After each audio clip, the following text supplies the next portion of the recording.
नया टॉपिक है हमारे पास मोल संकल्पना। मोल संकल्पना क्या है?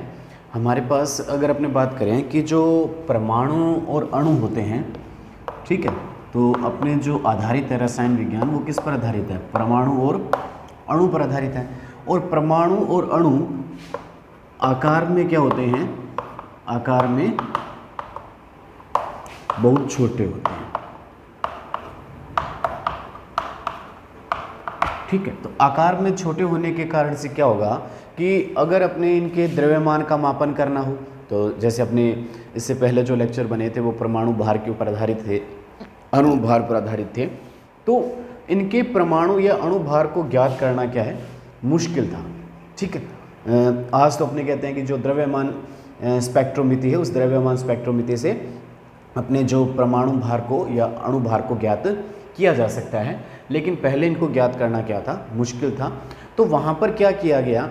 एक परमाणु या अणुओं का एक समूह बना दिया गया और उन परमाणुओं या अणुओं के समूह का द्रव्यमान अपने सामने आया, ठीक है। जैसे अपने बात करें कि समूह क्या चीज़ है, तो समूह के अंदर जैसे कुछ शब्द आते हैं, जैसे हमारे पास समूह अगर बनता है दर्जन, तो दर्जन का जो अर्थ निकल कर सामने आता है वो कितना है? हमारे पास 12। तो एक अपने पास ग्रुप है या समूह है और इस समूह का हमने एक मतलब निकाला जिसको अपने क्या कहा जाता है? 12। इसी तरह से हमारे पास एक शब्द आता है स्कोर। इस स्कोर का अगर अर्थ देखा जाए तो इसका जो अर्थ निकलता है वो कितना निकलता है अपने पास? 20।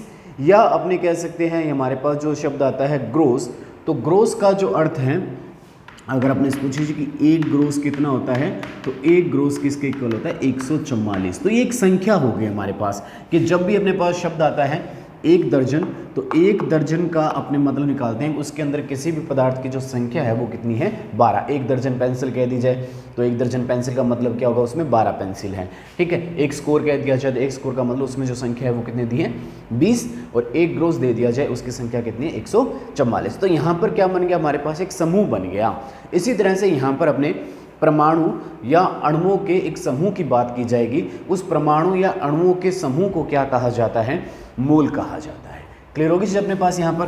तो एक अपने पास जो समूह बन रहा है उस समूह को क्या नाम दिया जाता है? अपने पास मोल कहा जाता है, ठीक है। ये जो मोल जो शब्द आ रहा है, ये मोल क्या है हमारे पास?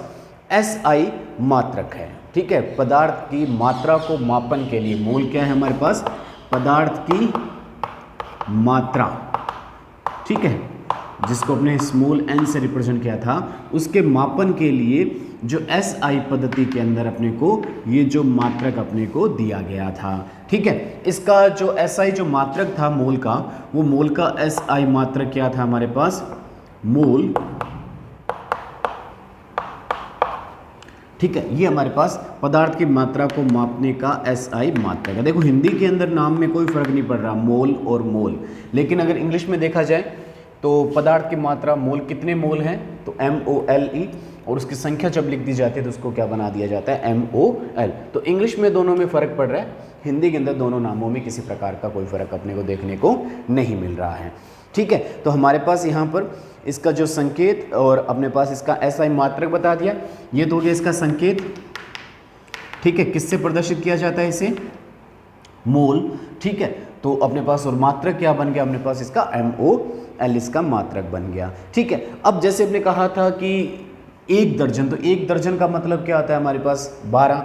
इसी तरह से अगर अपने से पूछा जाए कि एक मोल कितना है, ठीक है, तो एक मोल कितना होता है? 6.022 गुणा 10 की पावर 23।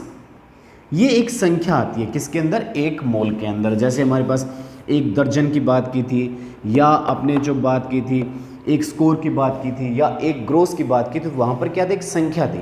इसी तरह से एक मोल हमारे पास एक संख्या है जिसका मान कितना है? 6.022 गुणा 10 की पावर 23, ठीक है। इतने मूलभूत कण उपस्थित होते हैं इसके अंदर। किसी भी अगर अपने पास यहाँ पर बात की जाए कि एक मोल के अंदर कितने कण उपस्थित हैं, तो एक मोल के अंदर 6.022 गुणा 10 की पावर 23 जो मूलभूत कण हैं वो उपस्थित होते हैं। ये संख्या परमाणुओं की हो सकती है, ये संख्या अणुओं की हो सकती है या ये संख्या आयनों की भी हो सकती है। तो जिस परिप्रेक्ष्य में अपने बात करना चाहते हैं उसी परिप्रेक्ष्य में अपने यहाँ पर इस संख्या को ले लिया जाता है। ठीक है, अब ये जो संख्या है, ये संख्या हमारे पास क्या हो गया, एक नियत संख्यात्मक मान हो गया।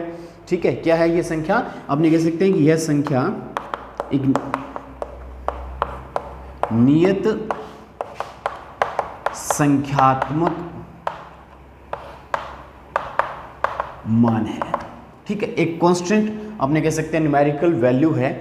इस नियत संख्यात्मक मान को अपने क्या कहा जाता है, आवोगाद्रो स्थिरांक कहा जाता है। इसे क्या कहा जाता है, इस नियत संख्यात्मक मान को आवोगाद्रो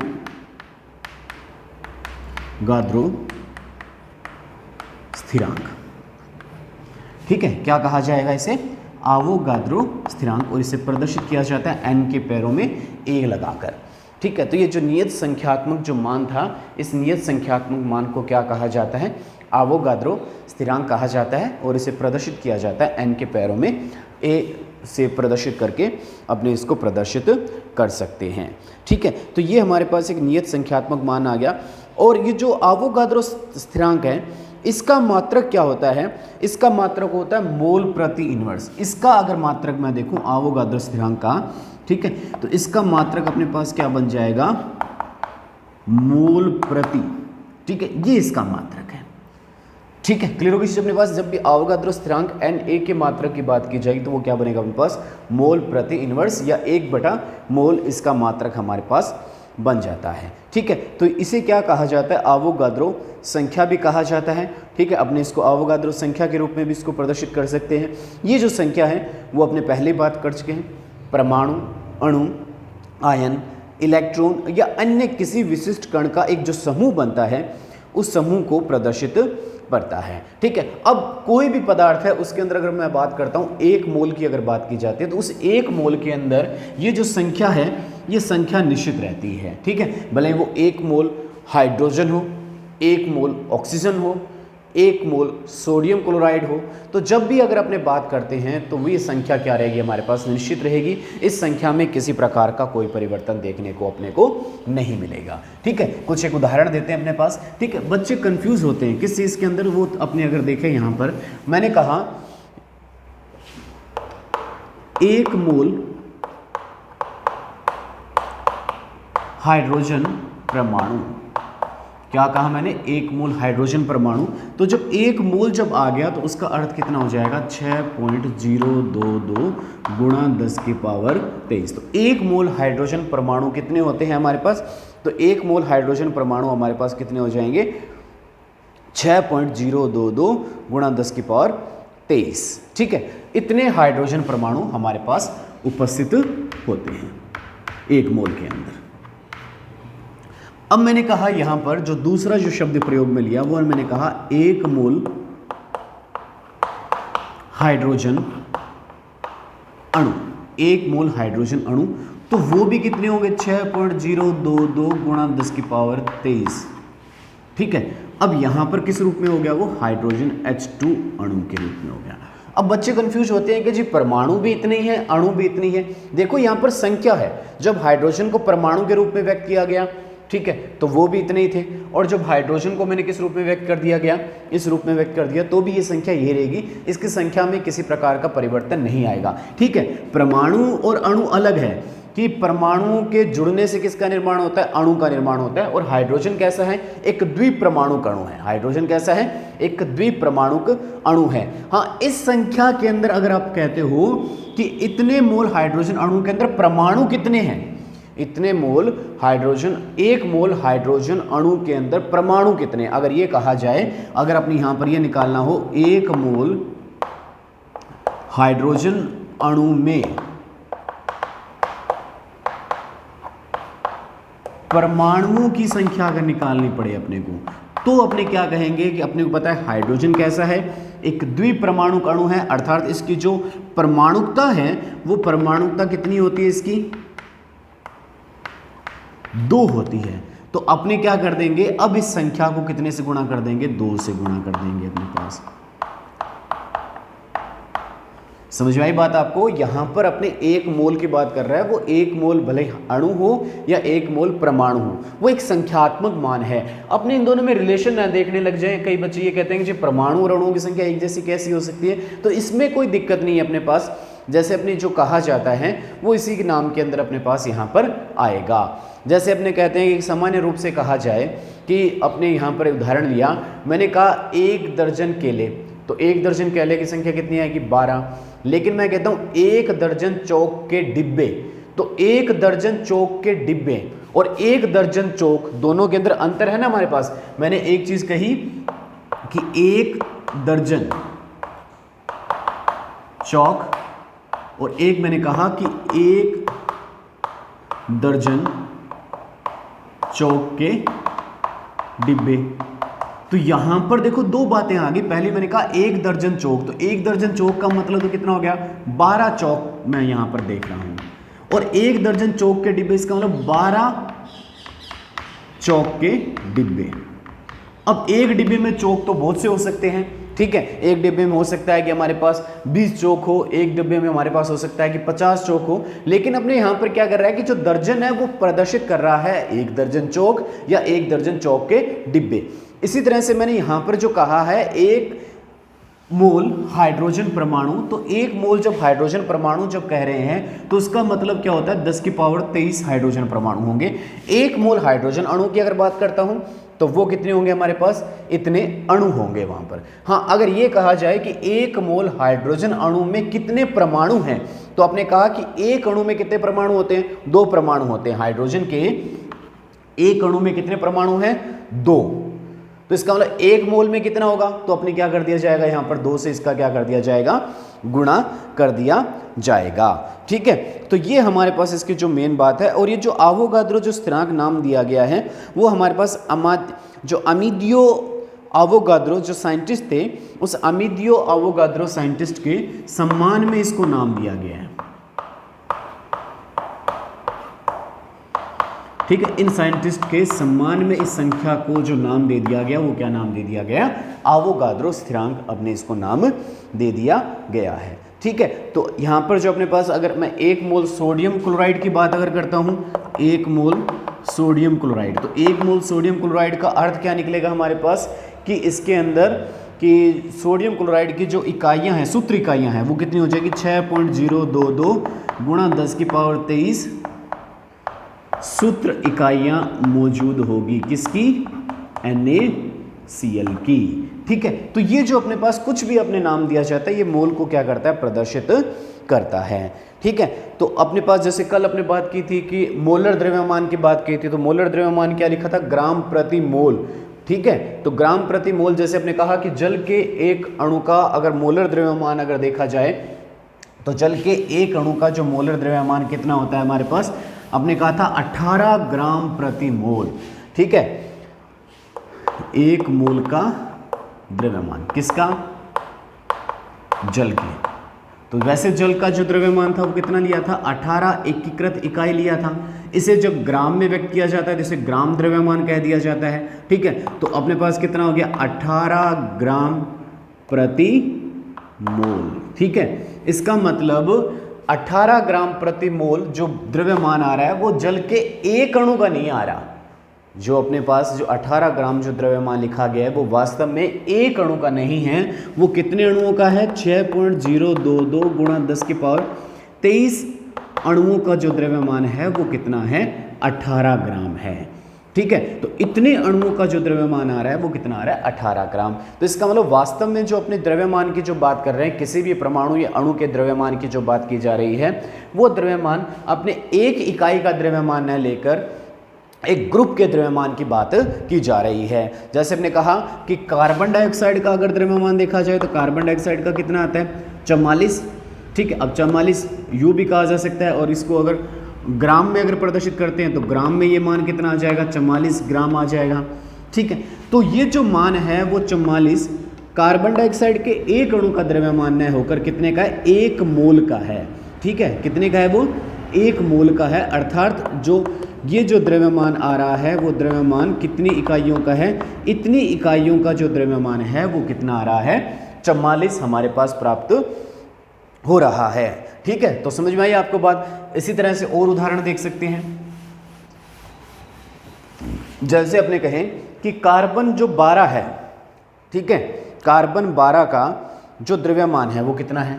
ठीक है, कार्बन 12 का अपने द्रव्यमान कितना बताते हैं, 12।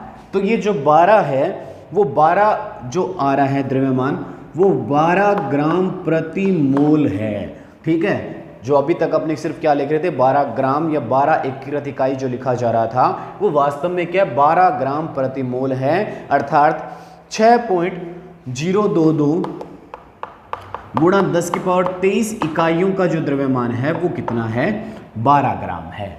इसका मतलब कार्बन के एक कण का द्रव्यमान कितना है। तो एक कण का द्रव्यमान ज्ञात करना अपने किससे ज्ञात किया जा सकता है, द्रव्यमान स्पेक्ट्रोस्कोपी से। तो आज के समय में जो द्रव्यमान स्पेक्ट्रोमिति जो थी, उस द्रव्यमान स्पेक्ट्रोमिति से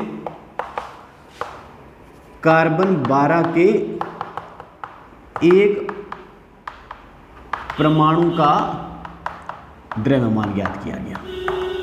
ठीक है, तो कार्बन 12 के एक परमाणु का जो द्रव्यमान ज्ञात किया गया वो हमारे पास जो प्राप्त हुआ 1.99 गुणा 10⁻23। कितना प्राप्त हुआ अपने को, 1.99 गुणा 10⁻23 ये अपने को प्राप्त हुआ। ये जो द्रव्यमान है वो द्रव्यमान अपने किसका प्राप्त हो रहा है, ग्राम प्रति कार्बन 12 कण। ठीक है, कार्बन के एक कण का जो अपने पास द्रव्यमान प्राप्त हो रहा है वो एक कण का या एक परमाणु का जो द्रव्यमान अपने को जो प्राप्त हुआ वो कितना हुआ, 1.99 गुणा 10⁻23 ग्राम अपने को प्राप्त होता है। किससे, द्रव्यमान स्पेक्ट्रोमिति से। तो द्रव्यमान स्पेक्ट्रोमिति से जो कार्बन के एक कण का जो द्रव्यमान अपने को प्राप्त ये हो रहा है। ठीक है, तो आपने कहा कि ये संख्या अपने पास कहाँ से आई, ये संख्या की उत्पत्ति कहाँ से हो रही है, तो इसकी उत्पत्ति को जानते हैं अपने। तो इसकी उत्पत्ति कैसे हुई, अपने पास कहा कि कार्बन का जैसे अपने द्रव्यमान कितना ले रहे थे, 12। तो 12 जो द्रव्यमान है वो वास्तव में कितनी इकाइयों का है, एक इकाई का। तो कार्बन के एक परमाणु का द्रव्यमान तो ये है, तो इसका मतलब 12 ग्राम में कितने कण मौजूद है उसको अपने निकालना है। तो उसको कैसे निकालेंगे, अपने डिवाइड कर देंगे, जो 12 है उस 12 ग्राम प्रति मोल जो कार्बन 12 परमाणु है ये जो द्रव्यमान प्राप्त हो रहा है इसको अपने जो डिवाइड कर दिया 1.99 गुणा 10⁻23 ग्राम प्रति कार्बन परमाणु। तो इससे अपने इसको क्या कर दिया, डिवाइड कर दिया। तो डिवाइड करने पर अपने पास यहाँ से जो मान प्राप्त हुआ वो मान कितना प्राप्त हुआ, देखो ग्राम से ग्राम कैंसिल हो गया हमारे पास। ठीक है, इस संख्या को अगर अपने हल करते हैं तो इस संख्या को हल करने पर हमारे पास जो मान प्राप्त हुआ वो मान कितना प्राप्त हुआ, 6.022 गुणा 10⁻23। ठीक है, 6.022 गुणा 10⁻23 जो अपने को प्राप्त हुआ परमाणु प्रति मोल। ठीक है, आपने कहा तक जो अवोगाद्रो संख्या के रूप में लिखा जाता है तो 1/मोल ही लिखा जाता है। इस चीज़ को जब आपने हल किया तो हल करने पर अपने पास जो ये संख्या प्राप्त हुई वो कितनी प्राप्त हो रही है, 6.022 गुणा 10⁻23 परमाणु प्रति मोल। ठीक है, तो इस तरह से इस संख्या की उत्पत्ति की गई। जैसे अपने पास अगर बात करते हैं ऑक्सीजन परमाणु की भी बात करें तो ऑक्सीजन का वैसे अपने द्रव्यमान कितना लिखा जाता है, 16। तो जो 16 ग्राम जो प्राप्त हो रहा है वो 16 ग्राम 1 मोल परमाणुओं का है। तो अगर ऑक्सीजन के एक परमाणु का द्रव्यमान अपने अगर द्रव्यमान स्पेक्ट्रोमिति से अगर ज्ञात कर लिया जाए तो उसको उस 16 से क्या कर देंगे, अपने डिवाइड कर देंगे यहाँ पर। तो अपने पास जो संख्या निकल कर आएगी वो संख्या यही निकल कर आएगी। इसका मतलब जो द्रव्यमान जो अपने दिया जाता है, जो द्रव्यमान अपने को पता है किसी भी परमाणु या अणु का, वो द्रव्यमान वास्तव में किसका है, 1 मोल का द्रव्यमान है। एक परमाणु या एक अणु का वो द्रव्यमान नहीं है। ठीक है, जैसे कल आपने और ज्ञात किया था ग्लूकोज का है, तो ग्लूकोज का C6H12O6 जो अपने को प्राप्त हुआ था 180। तो उस टाइम में इसको यूनिट क्या दी थी, U। ठीक है, अगर इसको ग्राम में व्यक्त करते हैं तो क्या हो जाएगा, 180 ग्राम। लेकिन ये जो 180 ग्राम जो प्राप्त हो रहा है एक कण का नहीं है, वो 1 मोल ग्लूकोज का है। तो इसका मतलब 1 मोल ग्लूकोज का है, तो यहाँ पर जो मात्रक बनेगा वो क्या बनेगा, 180 ग्राम प्रति मोल, ये अपने पास मात्रक बनेगा। ठीक है, तो जो द्रव्यमान जो लिया जा रहा है उस द्रव्यमान का जो मात्रक जो आज हमारे सामने आ रहा है वो क्या हो रहा है, हमारे पास प्रति मोल अपने को सामने आ रहा है, क्योंकि इतना बड़ा हमारे पास अगर 12 ग्राम की अगर बात करें, वैसे अगर कहा जा रहा है कि कार्बन 12 का जो द्रव्यमान है वो कितना है 12, एक अणु का अगर 12 द्रव्यमान अगर देखा जाए तो अपने कहते हैं कि परमाणु या अणु तो बहुत छोटे होते हैं, लेकिन 12 ग्राम द्रव्यमान को तो अपने आसानी से देख सकते हैं। तो इससे यह स्पष्ट होता है कि जो 12 ग्राम जो द्रव्यमान है वो एक परमाणु का नहीं है, वो 6.022 गुणा 10⁻23 परमाणुओं का जो द्रव्यमान है वो कितना है, हमारे पास 12 अपने को प्राप्त हो रहा है। ठीक है, तो ये हमारे पास क्या हो गया, परमाणु द्रव्यमान की जो मोलर संकल्पना आपको समझ में आ गई होगी कि मोल संकल्पना क्या है।